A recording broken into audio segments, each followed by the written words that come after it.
ஆக்சுவலா நான் நிகழ்ச்சிக்கு வந்ததுக்கான முதன்மை காரணம் நான் வந்து டாக் மேல வச்சிருக்கிற அன்பும் பற்றும் தான் முதல் காரணம். ரெண்டாவது, இந்த மாதிரியான ஒரு சென்சேஷனல் இஷ்யூ போயிட்டு இருக்கும்போது டாக் ஹேட்டர்ஸுக்கும் சரி டாக் லவர்ஸ்க்கும் சரி பொதுவா இந்த சமுதாயத்துக்கு நம்ம இந்த விஷயத்துல ஒரு தீர்வு கிடைக்கும் அப்படின்ற ஒரு நம்பிக்கையில தான், அதுவும் கோபியுடைய ஷோ அப்படின்னு நம்பிக்கையில தான் நான் வந்து நேரத்தை ஒதுக்கி இந்த இடைப்பட்ட நேரத்துல வந்து நிகழ்ச்சிக்கு வந்து அது. ஆனா எபிசோட் பண்ணும்போது பாத்தீங்களா 9 மணிக்கு மேல வரக்கூடாது, அது மட்டும் போட்டாங்க. 9 மணிக்கு மேல நாய்க்கு தெரியாது நீ நல்லவனா கெட்டவனா அப்படின்னு, அதை டெரிட்டரியில மார்க் பண்ணி வச்சிருக்கோம். வந்தா கொலைக்கும் கடிக்கும் புது ஆள் வந்தா அப்படின்றதான் நாங்க பதிவு பண்ணேன்.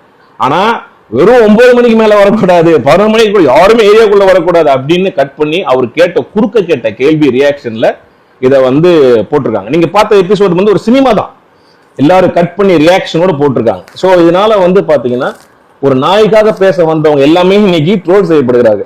இந்த நிகழ்ச்சியை பாத்தீங்கன்னா rich versus poor, haters versus lovers அப்படி ஆகி போச்சு. அந்த மாதிரி ஒரு டிபேட் நிகழ்ச்சி இருக்கக்கூடாதுன்னு தான் என்னோட தாழ்மையான ஒரு ஒப்பீனியன்.